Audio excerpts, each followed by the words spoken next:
S टीचे अनेक भागामध्ये मी प्रवास केलेला आहे. त्यामुळे एस टीचं हे जे महत्त्व आहे, ते महत्त्व हे मला एकदम जवळून म्हणजे समजलं.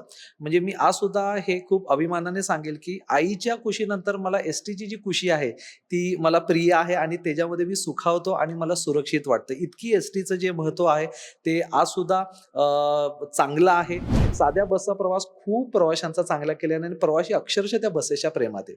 म्हणजे ते मस्तपैकी पुशबॅक करतात, झोपून जातात, मोबाईल चार्ज करतात आणि पुन्हा जर का तुम्ही लाँग रूटवरती 3x2 म्हणजे प्रवाशाला तुम्ही परत असं बसवणार का?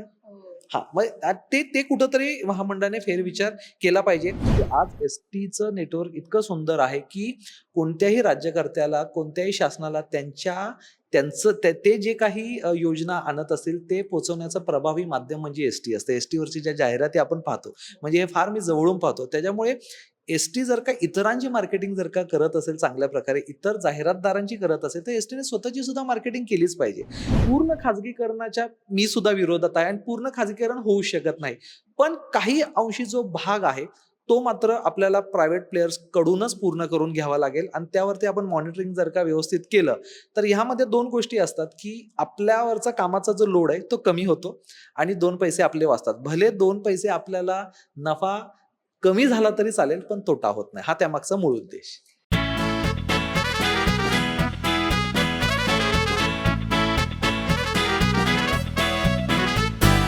आपल्यापैकी कित्येकांना फिरण्याची प्रचंड आवड असते, नवीन-नवीन ठिकाणं एक्सप्लोअर करण्याची आवड असते, काहींना संगीताची आवड असते, नृत्याची आवड असते, काहींना वाचनाची आवड असते, तर लेखनाची देखील आवड असते. पण तुम्हाला मी आज एका भन्नाट व्यक्तीला भेटवणार आहे, जिला चक्क एसटीनं प्रवास करण्याची आवड आहे. आपल्याला माहिती आहे की सोशल मीडियावर सर्वपरिचित असणारा रोहित धेंडे म्हणजेच अवलिया प्रवासी आज आपल्यासोबत मुंबई तरुण भारत महा एमटीव्हीच्या स्टुडिओमध्ये आहे.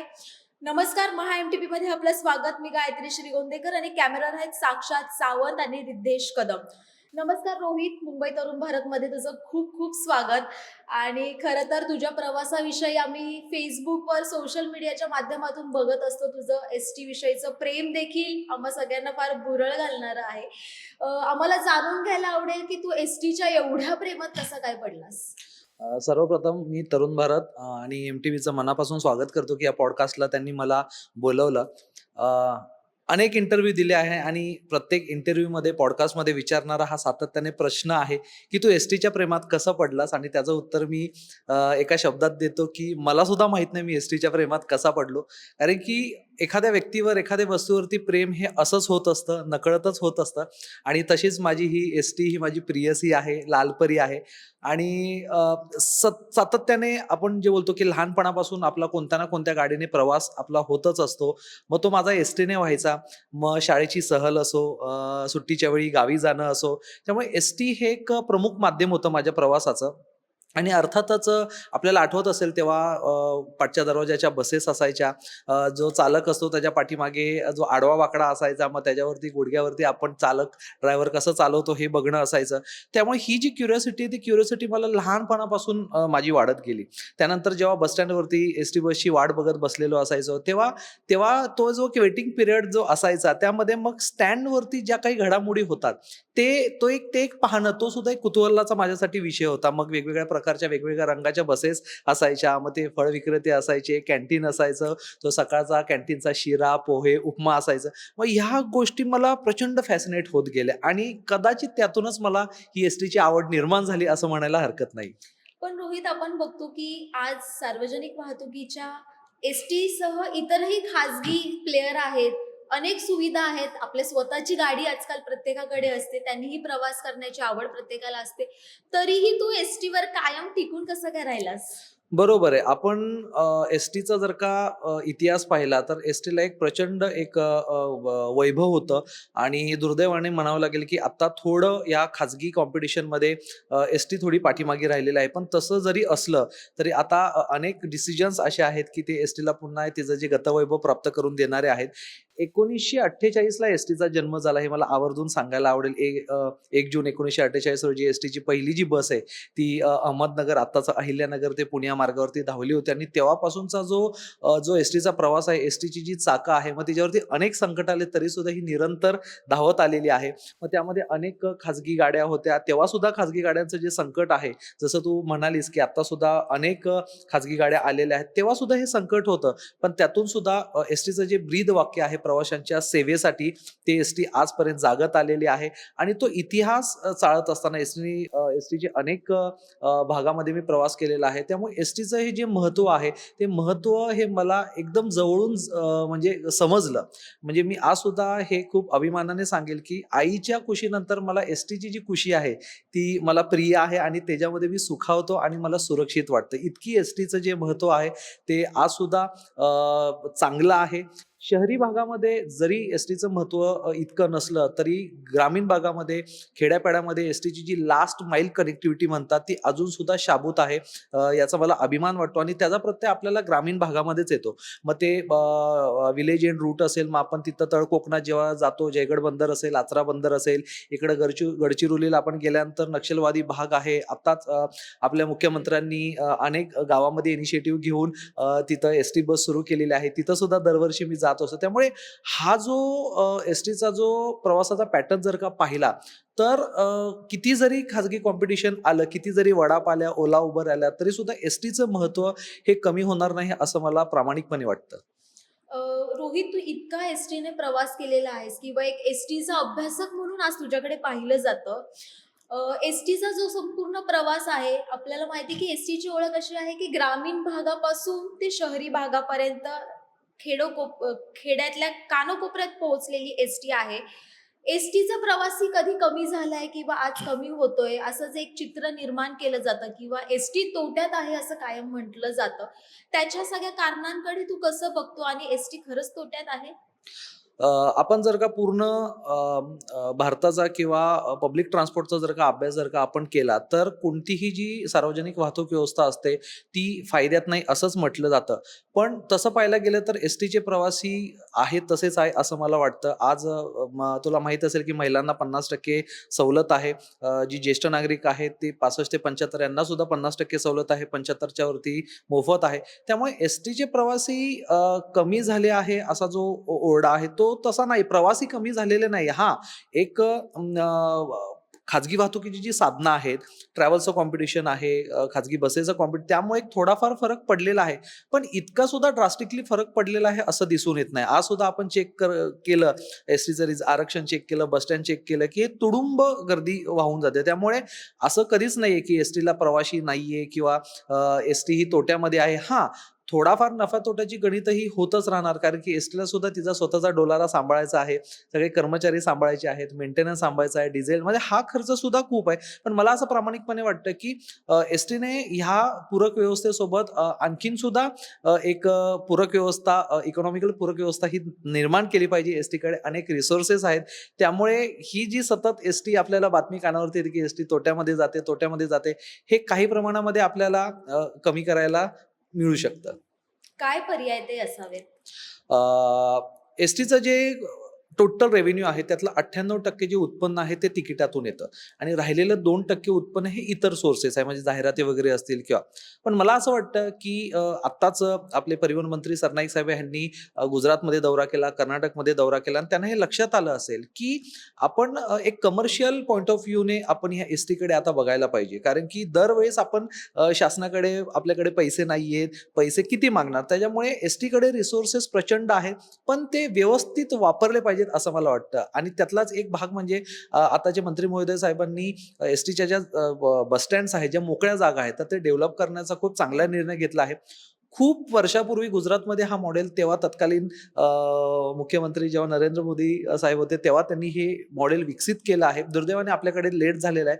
पण देर आहे दुरुस्त आहे असं आपण म्हणू शकतो. त्यामुळे एसटीने कमर्शियल पॉइंट ऑफ व्ह्यू प्रत्येक गोष्टीत ठेवला पाहिजे. मग तो जाहिरात असेल, एसटीच्या जागा असतील, त्या एक मॉल टाइप डेव्हलप केल्या पाहिजे. म्हणजे मी जेव्हा गुजरातमध्ये गुजरातचं अहमदाबादचं बस स्टँड, राणी, मैसाना त्यानंतर वडोदराचं बस स्टँड पाहतो, तेव्हा ते एक मॉल प्रमाणे डेव्हलप केलेले आहे. म्हणजे त्या धर्तीवरती एक सुद्धा बस स्टँड आपल्या महाराष्ट्रामध्ये नाहीये. पण आता कदाचित तो मॉडेल हा आपल्याकडे विकसित होऊ शकतो आणि तो जर का अँगल ठेवला तर आपल्याला कुणाकडे म्हणजे शासनच नाही तर कुणाकडे सुद्धा आपल्याला निधी मागण्याची गरज लागणार नाही. त्यामुळे आपणच सेल्फ सस्टेन आपण एक चांगला एक रोल मॉडेल आपण क्रिएट करू शकतो.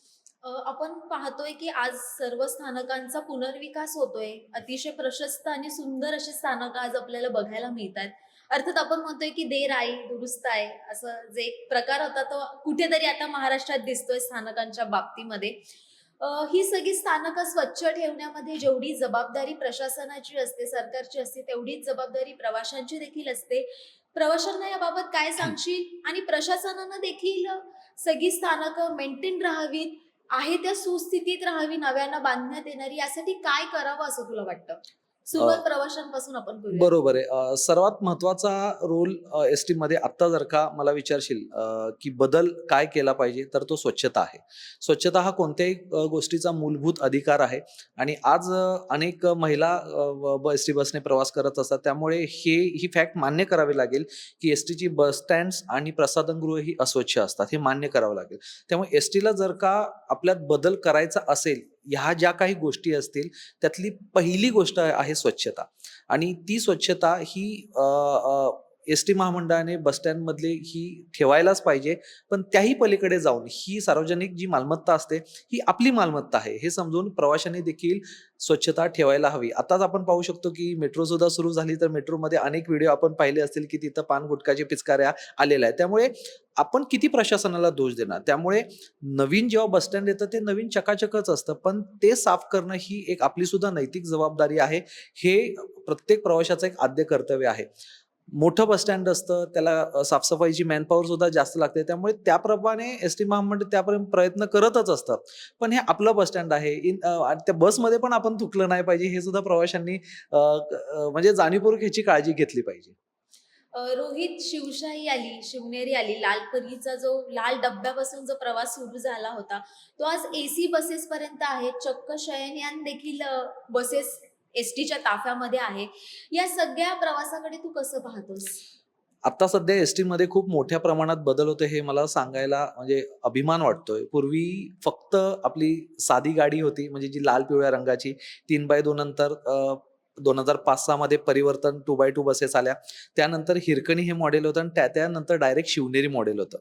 पण 2016 नंतर ते आत्तापर्यंत म्हणजे अनेक आमूलाग्र बदल झाले आहेत. मग त्या बसेसच्या सेवेमध्ये मी जेव्हा इतर राज्यामध्ये जेव्हा फिरायचो तेव्हा मला असं वाटायचं की अरे एस-टी स्लीपर बस आपल्याकडे काय नाही. का नाहीये? आपल्याकडे एसी बस का नाहीये? पण तो आता काळ बदललेला आहे. बऱ्याच प्रवाशांना माहित नाही की एसटीची एसी बस पण आहे. मग ती शिवशाही नावाने आहे. आता नवीन ई शिवनेरी या नावाने आहे. मग त्या इलेक्ट्रिक बसेस आहेत. म्हणजे आपण जर का त्याचं एक क्लासिफिकेशन जर का केलं तर एसटीकडे आता लाल परी सुद्धा आधुनिक होते साध्या बसमध्ये. त्या साध्या बसमध्ये एअर सस्पेन्शन आहे, पुशबॅक सीट्स आहे, चार्जिंग आहे. हिरकणी बस आहे म्हणजे थोडे 2 पैसे जास्त घेऊन आपल्याला लाँग रूटनी आणि लक्झरी प्रवास हिरकणीचा होऊ शकतो. त्याच्यानंतर एसटीने मग इलेक्ट्रिक बसेस घेतलेल्या आहेत. मग इलेक्ट्रिक बसेसमध्ये मुंबई पुणेसाठी ई शिवनेरी बसेस आहेत. त्याच्यानंतर इतर मुंबई पुणे सोडून इतर अख्ख्या महाराष्ट्रामध्ये ई शिवाय बसेस आहेत. त्यांना सुद्धा रिस्पॉन्स खूप चांगला आहे. आणि त्यानंतर एसटीने आता स्लीपर बसेस सुद्धा गेल्या एक 3-4 वर्षापूर्वी घेतलेल्या आहे. मग त्यामध्ये सीटर स्लीपर बसेस आहेत, फुल्ली स्लीपर बसेस आहेत. म्हणजे एसटी आता हळूहळू एक ते आपण बोलतो ना खाजगीच्या तुलनेमध्ये आता एसटी आता बरोबरी येते आणि बरोबर. प्रवाशांची जी नेमकी निकड काय आहे ते जाणून एसटी आता अनेक श्रेणीचं वर्गीकरण करून प्रवाशांना उत्तम उत्तम सेवा आता देत आहे. अ, मी देखील एक एसटीचीच प्रवासी आहे. कायम मी प्रवास एसटीनेच करणं प्रिफर करते. पण अनेकदा माहिती नसतं प्रवाशांना, की एसटीच्या देखील इतक्या चांगल्या सुविधा आहेत किंवा इतक्या सुसज्ज आणि खाजगीच्या बरोबरीनं स्पर्धा करते आता सध्या एसटी. तर हे सगळं करण्यामध्ये एसटी प्रशासन, एसटी महामंडळ कुठेतरी कमी पडते असं वाटत नाही? हो, महामंडळाचे प्रयत्न चालू आहेत. हे महामंडळ सातत्याने सांगत असतं. पण शेवटी किती केलं तरी हे एक सांघिक काम आहे. म्हणजे गेल्या अनेक वर्षापासून मी एस-टीचा प्रवास पाहतोय, एस-टीचा अभ्यास करतोय, एस-टीचं प्रेम करतोय. पण कुठलीही गोष्ट एखादी एस-टीमध्ये येते, तेव्हा त्याला सेट होण्यासाठी एक एक मोठा कालावधी लागतो. समजा एखादी बस ती सेवेमध्ये आली, तर ती बस कळण्यासाठी सुद्धा एक पर्टिक्युलर पिरियड लागतो. सेम तसंच आहे. हा कारभार एस-टीचा खूप मोठा आहे. एस-टीचं सेंट्रल ऑफिस मुंबई सेंट्रलला हेडक्वार्टर आहे. त्याच्यानंतर रिजनल ऑफिस आहेत. 4 त्याच्यानंतर मग डिव्हिजन ऑफिस आहेत म्हणजे जिल्हे बोलतो, त्यानंतर त्याच्याखाली 250 डेपो आणि त्यानंतर जवळजवळ 750 बसस्थान. तेव्हा हा कारभार प्रचंड मोठा आहे. त्यामुळे एखादी नवीन सिस्टीम जर का एखादी नवीन गोष्ट आणायची असेल, मग ते रिझर्वेशन सिस्टीम असेल, जीपीएससी सिस्टीम असेल किंवा कुठलीही गोष्ट किंवा नवीन श्रेणी आणायची असेल, तर ती लोकांपर्यंत येण्यासाठी थोडा वेळ लागतो. अर्थातच एसटीचा पी-आर कमी पडतोय असं मी प्रांजळपणे सांगू शकतो. कारण की आज मार्केटिंगचं युग आहे. जो दिखता है वो बिकता है अशातला भाग आहे. त्यामुळे एसटीने सुद्धा आता आपण जे काही बदल करतोय ते लोकांपर्यंत आणले पाहिजेत. लोकांपर्यंत सांगितले पाहिजे. तुमच्या नवीन सेवा असतील, सुविधा असतील ह्या लोकांपर्यंत सांगितल्या पाहिजे. आज एसटीचं नेटवर्क इतकं सुंदर आहे, की कोणत्याही राज्यकर्त्याला, कोणत्याही शासनाला त्यांचं ते जे काही योजना आणत असतील ते पोहोचवण्याचं प्रभावी माध्यम म्हणजे एसटी असते. एसटीवरची ज्या जाहिराती आपण पाहतो, म्हणजे हे फार मी जवळून पाहतो. त्याच्यामुळे एसटी जर का इतरांची मार्केटिंग जर का करत असेल चांगल्या प्रकारे, इतर जाहिरातदारांची करत असेल, तर एसटीने स्वतःची सुद्धा मार्केटिंग केलीच पाहिजे. त्याच्यामुळे मला असं वाटतं, की हा जो मूळ मुद्दा आहे, की एसटीमध्ये येणाऱ्या ज्या काही सेवा सुविधा आहेत, त्या एसटीने स्वतः आता ऑन फील्ड उतरून लोकांपर्यंत सांगितलं पाहिजे, येस आम्ही बदलतोय आणि तुम्ही आम्हाला आता स्वीकारा. मध्यंतरीच्या काळामध्ये स्वारगेटमध्ये एक घटना घडली होती, ज्याच्यामुळे प्रचंड प्रमाणामध्ये एसटीची सुरक्षा व्यवस्था, तिथली सगळी यंत्रणा याच्यावर एक टीका झालेली होती. तू अनेक राज्यांमध्ये प्रवास करतो, महाराष्ट्रात देखील वेगवेगळ्या स्थानकांवर प्रवास करतो. तुला कुठे असे लूक दिसले? म्हणजे मला तरी कधी असं जाणवलं नाही की मी असुरक्षित आहे. पण अशा दुर्घटना ज्यावेळेस समोर येतात, त्यावेळेस प्रशासनानं काय काळजी घेतली पाहिजे आणि कोणती यंत्रणा सुरक्षिततेसाठी आता उभारण्याची आवश्यकता आहे? कारण की मोठ्या प्रमाणावर महिला एसटीने प्रवास करण्याला प्राधान्य आजकाल देत आहेत. हा खूप चांगला मुद्दा तू घेतला. एसटीचा प्रवास असो किंवा बस स्टँड असो, हे पूर्वीपासूनच सुरक्षितच मानलं जातं. आज तू बऱ्याच बस स्टँडमध्ये तू सुद्धा प्रवास करते. तू पाहत असशील, की अनेक प्रवास करणारी जी लोकं आहेत किंवा प्रवास न करणारी लोकं सुद्धा आहेत, ती रात्रीची बस स्टँडमध्ये आसरा घेत असतात. त्यामुळे ते बस स्टँड किती त्यांच्या हक्काचं आणि सुरक्षित प्रवासाचं साधन आहे हे आपल्याला मान्य आहे. आता अशा ज्या घटना होतात, चोरीच्या असतील किंवा बलात्काराच्या घटना असतील, ह्या कधी सांगून होत नाही. पण तरीसुद्धा एस-टी महामंडळाने थोडं आता जागरूक राहिलं पाहिजे असं मला वाटतं. यासाठी एक सजेशन मी देईल, की एस-टीची जी बस स्टँड्स आहेत ती थोडी आता सुरक्षित केली पाहिजे. बरेच बस स्टँड्स आपण पाहतो, की त्यांना कंपाऊंड वॉल्स वगैरे नाहीयेत आणि जागा प्रचंड आहे. आपण पाहतो, की जागा मोठी आहे पण बस स्टँड एका कोपऱ्यामध्ये आहे. त्यामुळे एस-टीने ही बस स्टँड जर का कंपाऊंड वॉल करून सुरक्षित केली, आता तो डिसिजन झालेला आहे सीसीटीव्हीचा वगैरे, म्हणजे हा खूप छान आहे. पण अनेक अशा जागा असतात ज्या विना वापर असतात, मग त्या अडगळीच्या असतात. त्यामुळे मग त्या तिथं सीसीटीव्ही लावणं असेल किंवा ते कमर्शियलला देणं असेल, पार्किंगचं धोरण राबवणं असेल. त्यामुळे असं जर का त्यांनी त्या जागा जर का युटिलाइज केल्या, तर 100% ह्या ज्या घटना आहे स्वारगेटसारख्या या होऊ शकत नाही. पण तरीसुद्धा मी अगदी ठामपणे सांगतो, की एसटीचं जे स्टँड आहे ते सुरक्षितच असतं. सिक्युरिटी गार्ड्स असतील किंवा एसटीतले अधिकारी असतात, ह्यांचा हा पहारा असतो आणि आता बऱ्याच स्टँडवरती मी फिरताना पाहिले, की सीसीटीव्ही बऱ्याच ठिकाणी लावलेले आहेत. त्यामुळे येस, आधीपेक्षा ते सुरक्षित नक्कीच झालेले आहेत. अ, एक खरं तर खूप वादाचा मुद्दा आहे की एसटीचं खाजगीकरण व्हावं का की होऊ नये. अ, तू कसं बघतो याच्याकडे? आणि त्याच्यातलाच एक मुद्दा असा आहे की ठीक आहे, पूर्ण खाजगीकरण नको, मात्र सुरक्षा असेल, स्वच्छता असेल, या काही भागांमध्ये किंवा या सगळ्या भागांमध्ये कुठेतरी खाजगी आणि सरकारी पार्टनरशिपमध्ये काही नवे प्रयोग होऊ शकतात का? 100% होऊ शकतात. कदाचित तू जशी बोलली वादाचा मुद्दा कदाचित होऊ शकतो किंवा माझं बोलणं बऱ्याच जणांना पटणार देखील नाही.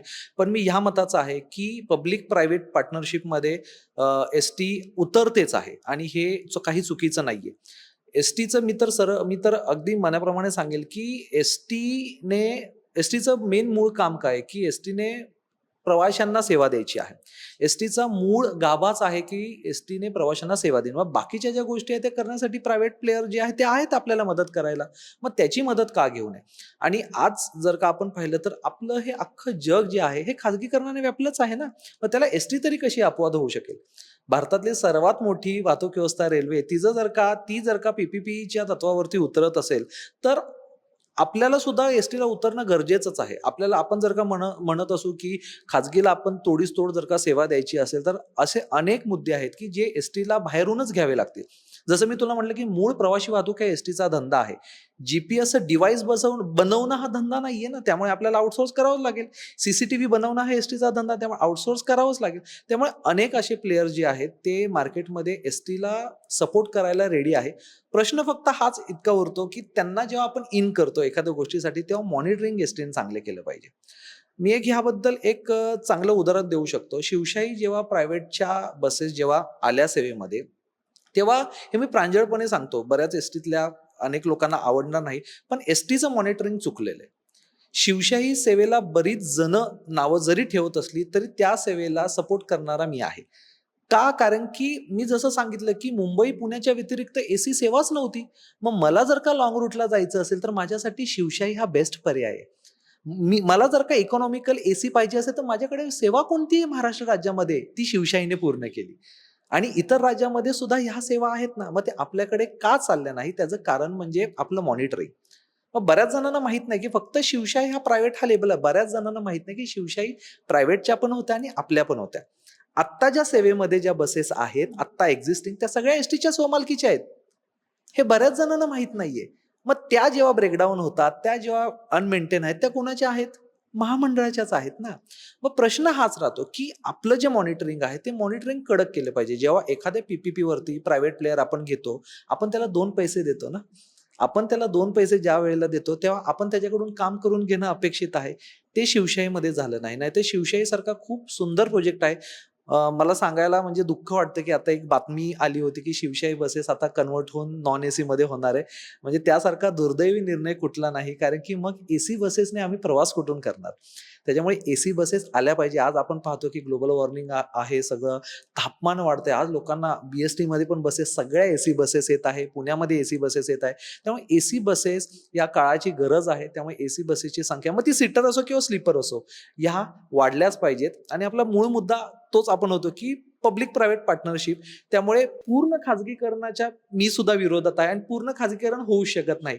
पण काही अंशी जो भाग आहे तो मात्र आपल्याला प्रायव्हेट प्लेयर्स कडूनच पूर्ण करून घ्यावा लागेल. आणि त्यावरती आपण मॉनिटरिंग जर का व्यवस्थित केलं तर ह्यामध्ये 2 गोष्टी असतात की आपल्यावरचा कामाचा जो लोड आहे तो कमी होतो आणि 2 पैसे आपले वाचतात. भले 2 पैसे आपल्याला नफा कमी झाला तरी चालेल, पण तोटा होत नाही. हा त्यामागचा मूळ उद्देश. रोहित, आम्ही तुझ्या वॉलवर वारी बस विषयी वाचलं होतं आणि पाहिलेलं आहे. आज तुझ्याकडनं सविस्तर ऐकायलाही आवडेल. त्याचबरोबर 3 सीटर बाय 2 सीटर अशी बस पूर्वी देखील होती. म्हणजे माझ्या लहानपणी, तुझ्या लहानपणी तू बघितलेली असेल. मधल्या काळात ती दिसली नाही तितकीशी व त्याच्या बसेस तयारच झाल्या नाहीत. तर आज ती तेवढी कम्फर्टेबल असेल का? आता महामंडळाने एक निर्णय घेतलाय की येणाऱ्या आगामी ऑर्डिनरी बसेस, साध्या बसेस या 3x2 कॉन्फिगरेशनच्या असतील. ह्याचा एक इतिहास मी सांगू इच्छितो. 2005-6 पर्यंत एसटीच्या ताफ्यामध्ये 3x2 बसेसच होत्या आणि त्यांचा रंग हा लाल पिवळा होता. पण तत्कालीन संचालक मंडळाने हा निर्णय घेतला की आता 3x2 बसेस आता थोड्या कंजेस्टेड होत आहेत आणि त्या बसेस अर्थातच ग्रामीण प्लस लॉंग रूटला चालत होत्या. त्यामुळे एसटी महामंडळ खूप सुंदर असा निर्णय घेतला की आपण आता येणाऱ्या आगामी बसेस या 2x2 करूया. मग त्यांनी काय केलं, 2 बेसिक बदल 5-6 ला झाले. एक म्हणजे त्याचा रंग त्यांनी चेंज केला, टोमॅटो रेड केला. म्हणजे लाल पिवळी होती, त्याचा टोमॅटो रेड. त्याचा ऍक्च्युअल आहे तो रेड, लाल नाहीये, तर तो टोमॅटो रेड आहे. तर टोमॅटो रेड केला आणि आतल्या सिटिंग कॉन्फिगरेशन 3x2 च्या ऐवजी 2x2 केलं. तिथून जो एसटीचा जो आत्तापर्यंतचा जो प्रवास आहे हा 2x2 वरती चाला.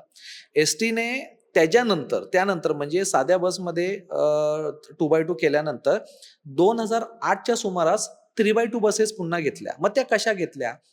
एसटीने त्याच्यासाठी एक नियमन आखलं की आम्ही 3x2 बसेस ज्या आम्ही घेतोय तर त्या एक शटल रूटवरती, नॉनस्टॉप रूटवरती, गर्दीच्या रूटवरती घेणार आहे. आणि त्या बसेस मग स्पेशल कॅटेगरीमधले गेले. आपल्या ज्या नॉर्मल बसेस असतात त्या 10.5 किंवा 11 मीटरच्या असतात.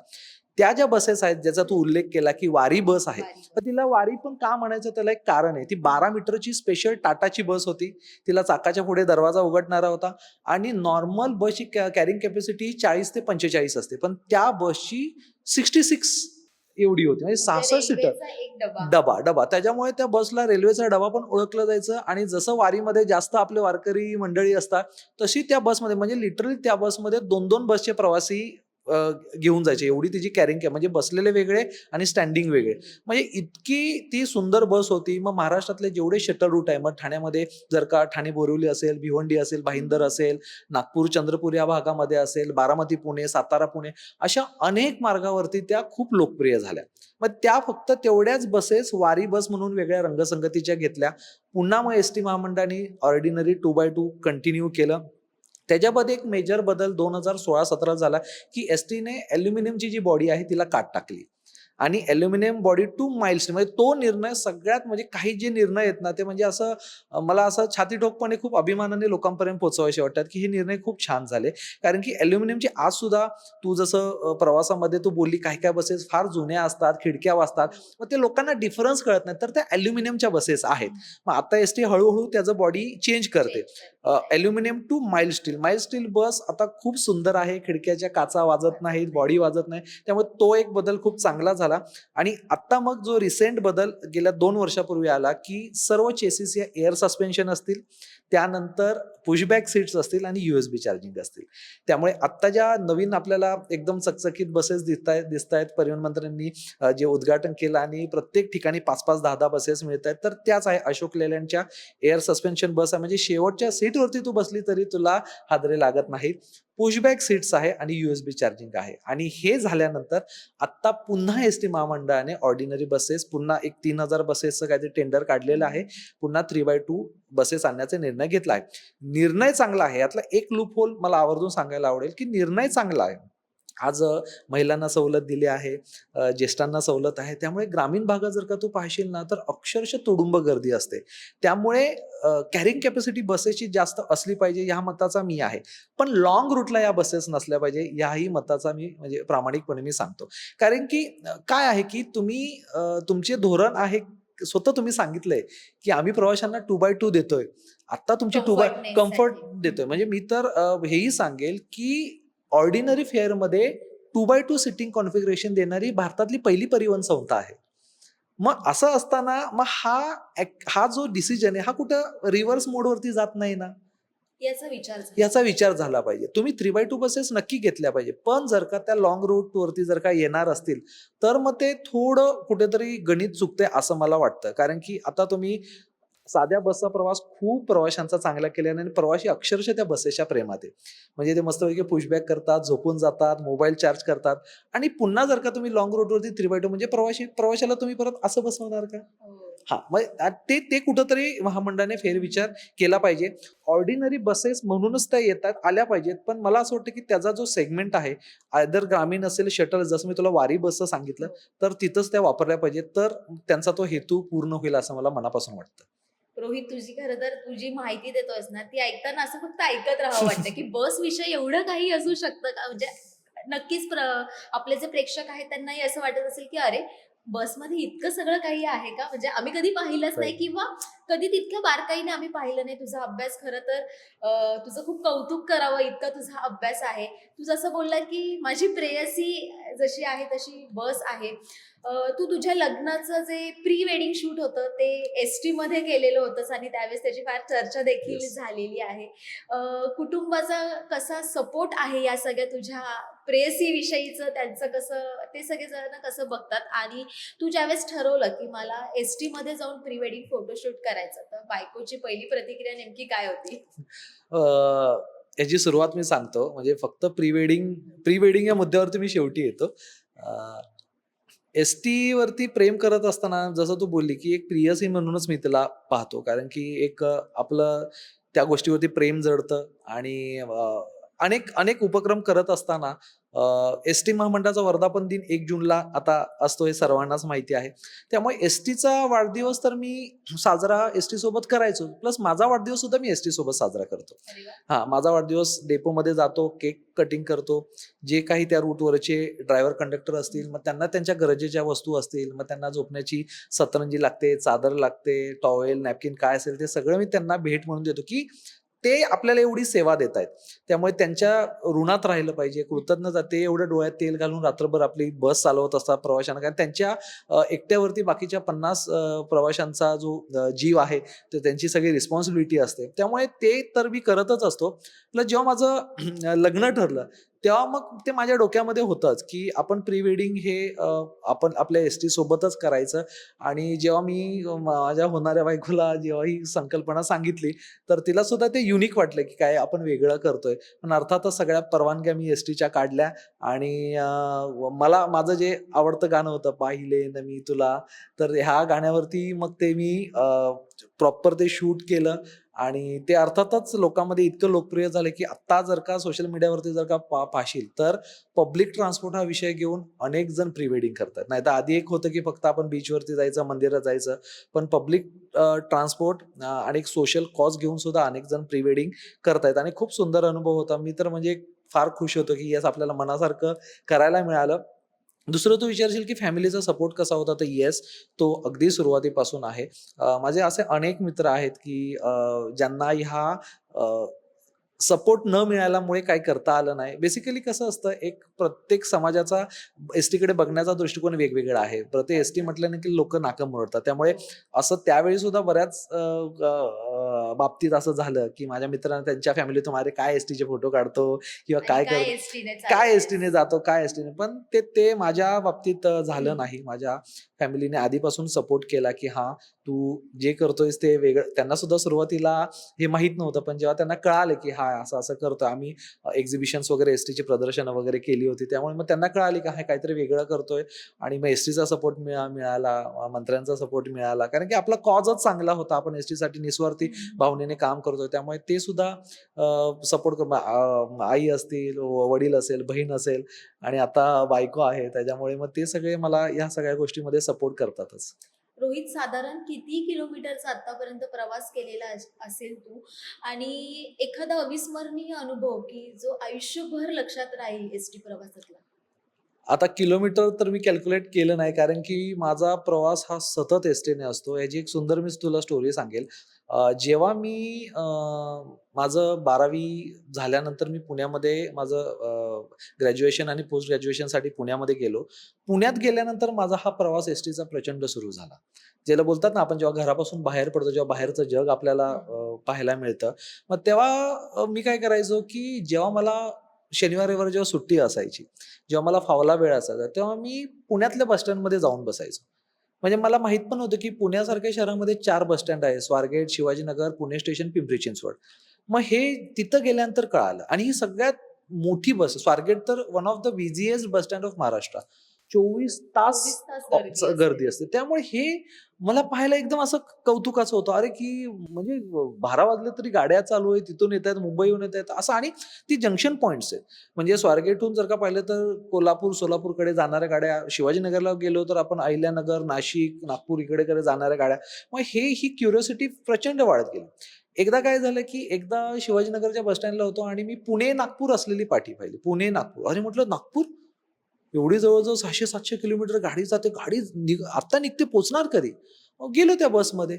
गेलो आणि गाडीची पाटी बघितली, म्हटलं चला जाऊया आणि नागपूरला गेलो मी. मग नागपूरला गेल्यानंतर मग तिथे गेल्यानंतर मी बघितलं, अरे नागपूरला गेल्यानंतर मी बोलतो, "अरे इथून चंद्रपूरला गाडी जाते, गडचिरोलीला गाडी जाते." मग ही फक्त मॅपवर आणि तेव्हा Google मॅप वगैरे काही नाही. ही कधीची गोष्ट मी तुला सांगतोय, जवळ-जवळ 6, 7, 8ची गोष्ट. Facebook 12ला आलं. Google मॅप्सवर काही नव्हतं. मी तेव्हा एस-टीचे जे पूर्ण प्लॅन आहे, हे मॅप पाहून केलेलं आहे. म्हणजे मी जेव्हा नक्षलवाद्यांच्या शेवटच्या गावामध्ये अहेरी एस-टीचा महाराष्ट्रातला शेवटचा डेपो. म्हणजे मला सांगायला आनंद वाटेल, की एस-टीचे 250 डेपो महाराष्ट्रामध्ये आहे. तो 250च्या 250 डेपो पूर्ण फिरलेला एकमेव माणूस म्हणजे रोहित देंडे. हां, त्यामुळे मी जेव्हा मला बघायचं होतं कुठे आहे, मग अहेरीला गेलो. अहेरीपासून अजून गाडी गावामध्ये कुठेतरी होती सिरोंचा टोक. मग आत्ता तो सिरोंचा जेव्हा सिरोंचल आता बस. बस सुरू झाली, तेव्हा तिथं पूल नव्हता. पलीकडे तेलंगणा राज्य. आणि पावसाळ्यामध्ये तर पूर्ण तो रूट पूर्ण हे बंद असतं, असतो. बंद असतो. मग मी कसं तिथं जायचं असं ते हिवाळ्यात जातो. मग तिथे गेल्यानंतर मी म्हटलं आता आपण तेलंगणा आहे. पण तिथे गेल्यानंतर कळालं पूलच नाहीये. मग मी त्या होडीने गेलो. मग हे इतके सुंदर असे अनुभव आहेत ना, मग हे सगळं एक्सप्लोर करताना मी जेव्हा त्या स्टँडला गेलो, तेव्हा मला कळालं, अरे इथून इथं जायला गाडी आहे, इथून इथं जायला गाडी आहे. मग असं करत आज मग मी नागपूरला गेलो, उद्या अमरावतीला गेलो, मग त्या दिवशी कोकणातली गाडी पकडली. असं करत 250 डेपो कधी पूर्ण झाले हे माझं मला समजलं नाही. आज एस-टीचे इतके रूट्स काय काय भारी आहेत ना, म्हणजे तू जर का तळकोकणात कोकणात जाशील, म्हणजे लांब सुद्धा नको जायला. हम्म. आपला जो पूर्ण कोस्टल हायवे जो रायगड पासून सुरू होतो तो पूर्ण पणजीपर्यंत जातो. त्या कोस्टल रोड वरून जाणारी गाडी आहे. म्हणजे इतकं आरेवारीचा तो बीच असेल, त्यानंतर आचरा बंदर असेल, जयगड बंदर असेल, म्हणजे तिथं गाव ते संपलं, एसटी गेली की समुद्र. मग इतके सुंदर रूट्स आहेत. त्यानंतर ही माहिती अजून कुठेच नाहीये. म्हणजे तिथे बस जाते, की तुम्ही तिथे बसने बस जाऊ जाते. शकता. आज प्रत्येक गडकिल्ल्याच्या पायथ्याशी बस जाते. हे कुणाला माहितीये? प्रत्येक तीर्थक्षेत्र जोडले. हे कुणाला माहितीये? प्रत्येक 3.5 शक्तिपीठं असतील. हे कुणाला माहित नाही. मग ही जी कनेक्टिव्हिटी जी आहे ना, ही एसटीची खूप सुंदर आहे. ती कुठलाच प्रायव्हेट प्लेयर मॅच करू शकत नाही. त्यामुळे मग आता माझ्याकडे इतका डेटा आहे ना, की म्हणजे मला बरीच जण सांगतात, की "रोहित मला आता इथं-इथं फिरायचंय. मला एक प्लॅन प्लॅन वर्कआउट करून दे." मग मी त्याला सांगतो, "हां, तुला इथं जाशील ना, मग ह्या किल्ल्यावरून जाशील, मग पलीकडे पायथ्याला उतर. तिथे ती गाडी मुक्कामाची असते. मग तू हरिश्चंद्रगडला झाला, खिरेश्वरला या पायथ्याला बस जाते, तिथं तू जा. मग राजगडला जातो, तिथं ते खाली वेल्ह्याला बस आहे. तोरणाला जा." असं म्हणजे इतके रूट्स आहेत ना, इतके रूट मी एक्सप्लोर केलेले आहेत. कधी-कधी गाड्या पण चुकलेल्या आहेत. म्हणजे तू तू जे बोललीस आता म्हणजे ह्याचा किस्सा, तर अनेक ठिकाणी माझ्या गाड्या चुकलेल्या आहेत. अनेक ठिकाणी शेड पण नव्हती. मग ही जी एसटीची ड्रायव्हरकडनं बोलतात ना, मी एसटीमध्ये पण झोपलेलो आहे. त्यामुळे हे जे चालक वाहक जे आहेत ना, त्यांच्याविषयी म्हणजे माझ्या मनामध्ये प्रचंड प्रेम आहे. म्हणजे एसटी जर का कुणावरती चालत असेल, तर मी जेन्युइन सांगेल, की चालक, वाहक आणि यांत्रिक. तुम्ही कितीही म्हणजे अधिकारी लेव्हलला तुम्ही किती प्लॅन आउट करा. पण ही ही जर का माणसं जर का नसतील, तर तुम्ही ऑपरेटच करू शकत नाही आणि त्यांचे कष्ट प्रचंड आहेत. त्यामुळे त्यांना मी खरंच सलाम करतो आणि खूप खूप मजा येते एसटी बसने प्रवास करताना. म्हणजे अ, रेल्वेमध्ये कसं असतं, जो तो माणूस आपापल्या ह्याच्यामध्ये असतो आणि रेल्वे आणि एसटी मधला एक बेसिक डिफरन्स मी तुला सांगतो. रेल्वेमध्ये कसं असतं, की प्रत्येक क्लासला वेगळा डबा असतो. एसटीत इथे तसं नसतं. क्लास नाही. इथे सगळे तुम्ही इथे सर्वसामान्य. सर्वसामान्य असतात. इथं बाजूला बसलेला माणूस किती कोण गडगंज आहे? श्रीमंत आहे की भिकारी तुला माहित नाही. पण तो एकाच श्रेणीमध्ये येतो. त्यामुळे ही एसटीची इतकी खासियत आहे ना, की ती मला खूप म्हणजे एक्सप्लोर करायला आवडते आणि एका एका व्ह्यूमध्ये तुला सगळे प्रवासी दिसतात आणि सगळे त्यांचं ते बोलणं असतं, त्यांची गडबड गोंधळ असते. मग कधी भांडणं होतात किंवा हे हे फार मजेशीर आहे. किंवा अचानक एखाद्याला वाटतं की आपल्या कुटुंबातलं किंवा आपलं काहीतरी सुरू आहे ते कोणाला तरी सांगावं. सांगावं. म्हणजे माझा असं अनुभव आहे की कित्येकदा माझ्या शेजारी एखादी आजी आजोबा वगैरे कोणीतरी असतात आणि त्यांना असं छान वाटतं की अरे आपलं कोणीतरी ऐकलं. सो त्यांना पूर्ण प्रवासामध्ये सो तुलाही कधीतरी असा एखादा कोणीतरी प्रवासी भेटलाच हो, असेल हो. की मला प्रवासी म्हणजे मी तुला सांगतो, की हे बघ माझ्या अंगावरती काटा येतो, की आम्ही एसटीची एक बस दत्तक घेतली होती. हा. म्हणजे आता हॉस्पिटॅलिटी कशी असावी, प्रायव्हेटच्या बसेस कशा चालतात, त्यामुळे आम्ही दत्तक घेतली होती आणि ती बस आम्ही इतकी सुंदर चालवली होती ना, की म्हणजे हॉस्पिटॅलिटी काय असते हा मी महामंडळाला एक प्रोजेक्ट करून दिला होता. मग त्याच्यामध्ये मुंबईतून ती बस रात्रीची निघायची, कोल्हापूरला सकाळी पोहोचायची. मग त्याचं सगळं आम्ही प्लसचं क्लिनिंग, मेंटेनन्स वगैरे सगळं आम्ही करायचो. रिझर्व्हेशनच्या प्रवाशाला कॉल करणं, रिझर्व्हेशनच्या प्रवाशाला अटेंड करणं आणि जो रिझर्व्हेशनचा प्रवासी आहे त्याला आम्ही किट केलं होतं. तेव्हा ती कोविडची सेकंड वेव्ह नुकतीच हे झाली होती. मग त्याच्यामध्ये मास्क होतं, सॅनिटायझर होतं, स्ट्रेप्सिलची गोळी होती, उलटीची बॅग होती. हे पूर्ण किट आम्ही त्याला द्यायचो. म्हणजे तो एवढा खुश व्हायचा ना, की त्यांना एकदम असं छान वाटायचं, की बाबा ही कुठली अशी एसटीची सेवा आहे. त्यामुळे ते ते इतके अट्रॅक्ट झाले होते. म्हणजे आपली साधी एसटीच. हो, आपली साधी आहे. आता एसटीच्या ज्या स्लीपर बसेस हा. होत्या, त्या आम्ही मुंबई ते कोल्हापूर उत्कर्ष सेवा या नावाने आम्ही घेतलं होतं. अच्छा. तेव्हा आम्ही मुंबई ते कोल्हापूर आणि कोल्हापूर ते मुंबई पूर्ण 2 महिने आम्ही ती बस मॉनिटर करत होतो. आम्ही स्वतः त्या बसमध्ये असायचो. प्रवाशांचा अभिप्राय घ्यायचो. तुम्हाला अजून एसटीची सेवा कशी इम्प्रूव्ह केली पाहिजे सांगा. हा अच्छा. पूर्ण प्रोजेक्ट केला.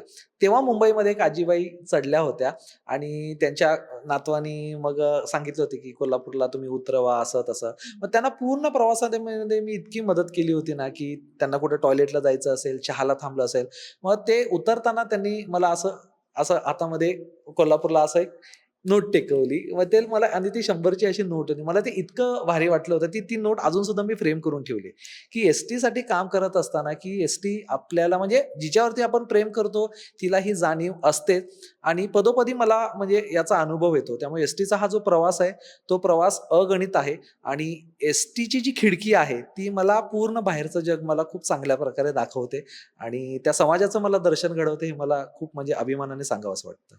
एसटीने इतका प्रवास केलेला आहे. एसटी तुझ्या जगण्याचा एक अविभाज्य भाग भाग आहे. तुझ्या संपूर्ण कामाचं फ्युचर नेमकं काय असणार आहे? फ्युचर प्लॅनिंग्स तुझे नेमके काय आहेत? आता बरीच अ, शहरं, बरीच गावं मी फिरलेलो आहे. ऑलमोस्ट संपूर्ण महाराष्ट्र पालथा घातलेला आहे. हे करत असताना एस-टीची जी गरज आहे ती एक काही प्रमाणात मी थोडी ओळखली आहे. कुठं लूपहोल्स आहेत. तर त्यातला पहिला बेसिक फॅक्टर वरती मी एक फाइंड आउट केलं आणि त्यावरती काम करायला सुरुवात केली आहे. ते म्हणजे एस-टीची जी माहिती आहे, ती माहिती लोकांपर्यंत पोहोचत नाही.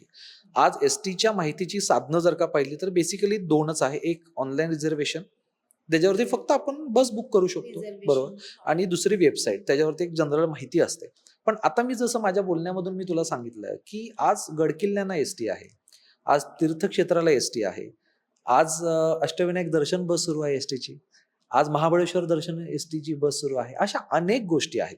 इव्हन आज उन्हाळी जादा जो सीझन सुरू आहे, सिंधुदुर्गातल्या बऱ्याच गाड्या कोकणातल्या, तळ कोकणातल्या मुंबईत येतात, मुंबई, बोरिवली, ठाण्यात येतात. त्याची माहिती एका ठिकाणी कुठं नाहीये. मग अशा अनेक गोष्टी ज्या आहेत, ज्या प्रवाशांना माहीतच होत नाही. आज एखादी सेवा सुरू झाली आहे, उद्या ती बंद झाली आहे, ह्याचं भाडं बदललं आहे, ही बस बदलली आहे. अशा अनेक छोट्या-छोट्या गोष्टी आहेत. तो माहितीचा जो जो साठा आहे, तो साठा देण्यासाठी काय करता येईल का? याच्या दृष्टिकोनातून मी मग बेसिकली हा एका प्रवाशाचा प्रश्न आहे, प्रवाशाची अडचण आहे. मी जेव्हा स्टँडवरती जेव्हा जायचो, फिरायचो, तेव्हा माझ्या माहितीचं साधन फक्त तिकडचं असणारं टाईम टेबल आणि चौकशी कक्ष. बट टाईम टेबल पण कसे असतात ते आपल्याला माहिती आहे. एका कोपऱ्यामध्ये कुठेतरी थुकलेलं, त्यात ते अपडेट नसतात. म्हणजे आज जर का महिनाभर आज टाईम टेबल लावलं, तर ते वर्षभर तेच मला चालतं. तर वाटतं की वर्षातून एकदा पण ते बदललं जातं की नाही शंका. एक्झॅक्टली. आणि त्याच्यामध्ये पण बऱ्याच गाड्या असतात, ज्या बंद होतात, चालू होतात, हंगामी असतात.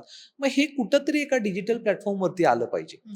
त्याच्यामुळे काय होईल, हा जरी एका सर्वसामान्य प्रवाशाची अडचण जरी असली, तरी हे एस-टी महामंडळासाठी खूप मोठं सोल्युशन आहे असं मला वाटतं.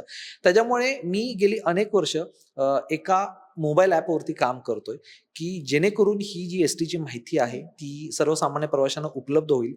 आज मी इथं बसल्या-बसल्या नागपूरहून कुठली गाडी गडचिरोलीला जायला आहे, चंद्रपूरला जायला आहे. आज मला जर का कुठल्या महाबळेश्वरच्या दर्शन बसची माहिती पाहिजे, प्रतापगडच्या दर्शन बसची माहिती पाहिजे, खानदेशातल्या कुठल्या गाडीची माहिती पाहिजे, मराठवाड्यातल्या कुठल्या गाडीची माहिती पाहिजे, हे जर का मला इथं बसून जर का कळत असेल, तर किती चांगलं होईल. त्यामुळे आज तो जो सोर्स आहे, तो सोर्स नाहीये कुठे. आणि त्या दृष्टिकोनातून विचार करून एका मोबाईल ॲप्लिकेशनचं मी गेल्या अनेक वर्षापासून, म्हणजे माझं एस-टीच्या प्रेमाचं जे अ, अ, ज्याला आपण म्हणू शकतो शेवट आहे. शेवट म्हणता येणार नाही, पण येस, मी जर का म्हणत असेल खरंच मी एस-टीचा अभ्यासक आहे आणि मला एस-टी आवडते, तर त्याचा जर का सर्वसामान्य प्रवाशांना आणि एस-टी महामंडळ जर का फायदा होत असेल, तर ही याहून मोठी आनंदाची गोष्ट नसेल. आणि ऑलमोस्ट एक 90% पर्यंत माझं ते काम पूर्ण झालेलं आहे. आणि आता जे परिवहन मंत्री आहेत, ते प्रचंड सकारात्मक आहे, एनर्जेटिक आहेत. त्यामुळे लवकरच मी त्यांना ते प्रेझेंटेशन दाखवेल आणि ते प्रवाशांच्या आणि एस-टी महामंडळाच्या सेवेमध्ये नक्कीच येईल. आपल्या या सगळ्या गप्पांच्या शेवटाकडे आपण असताना प्रवाशांना काय सांगशील? महाराष्ट्रातल्या नागरिकांना काय आवाहन करशील? महाराष्ट्राच्या नागरिकांना मी एकच आवाहन करेल, की एस-टी महामंडळ ही आपली सेवा आहे आणि कितीही तिला अनेक पर्याय उपलब्ध जरी झाले, तरी तिचा जो मूळ गाभा आहे, तो प्रवाशांच्या सेवेसाठीच असणार आहे. हां, संस्था मोठी आहे, त्याची जी हायरार्की रचना आहे, ती मोठी आहे. त्यामुळे एखादी गोष्ट इम्प्लिमेंट व्हायला वेळ जरूर लागेल. पण येस, तिच्यामध्ये जर का काही बदल चांगले करायचे असतील, तर तुम्ही सुद्धा यामध्ये इनिशिएटिव्ह घेतलं पाहिजे. तुम्ही जर का इनिशिएटिव्ह नाही घेतलं, तर ते शासनाचे, प्रशासनाचे जे प्रयत्न आहेत, ते कमी पडतील. कारण की शेवटी ते जे काही प्रयत्न करतायत, ते तुमच्यासाठी करतायत. एखादी योजना जी आणतायत, एखादी नवीन बस आणतायत, ती तुमच्यासाठी आणतायत. त्यामुळे तुम्हाला एक्झॅक्टली काय पाहिजे आणि त्यांनी जे काही नवीन संकल्पना आणली, याची जर का योग्य आपण सांगड जर का चांगली घातली, तर एस-टी महामंडळाला जे आपण अच्छे दिन जे बोलतो, तर आणि म्हणजे असं म्हटलं जातं, की एस-टीमध्ये इतकं पोटेन्शियल आहे, की एस-टीला सोन्याचा पत्रा लागू शकतो. असं म्हटलं जातं. तर तो दिवस दूर नसेल. धन्यवाद रोहित. तुझ्या इच्छेनुसार लवकरच ST ला सोन्याचा पत्रा लागो आणि सगळ्या प्रवाशांचा प्रवास जो आहे तो आनंददायी आणि सुरक्षित आणि सुखाचा असो, अशी आपण या निमित्ताने इच्छा व्यक्त करूयात. आजही तो आहे हे मी नक्की सांगू शकते. आणि ST ची पहिली सेवा जी सुरू झाली ती माझ्या गावातून अहिल्यानगरमधून सुरू झाली, याचा देखील मला सार्थ अभिमान आहे. निश्चितच हा संपूर्ण विषय, ही संपूर्ण माहिती आणि STचा हा प्रवास नेमका कसा असतो हे आपण आज अवलिया प्रवासी रोहित देंडे याच्याकडून जाणून घेतलं. खरं तर त्याचा अभ्यास आणि त्याचा सगळा ST विषयीचा जी काही त्याच्याकडे माहिती आहे ती नक्कीच थक्क करणारी आहे. या संपूर्ण विषयावरची तुमची मतं नक्की कमेंट बॉक्समध्ये कळवा. तुमचा एखादा ST प्रवासाचा असाच अनुभव असेल जो रंजक असेल तो देखील आम्हाला कमेंट बॉक्समध्ये नक्की कळवा. महा MTVच्या फेसबुक पेजला लाईक करा, आमचं YouTube चॅनल आहे ते देखील सबस्क्राईब करा आणि अशाच अन्य नवीन घडामोडींसाठी www.mahamtv.com या आमच्या संकेतस्थळाला नक्की भेट द्या. तूर्तास धन्यवाद.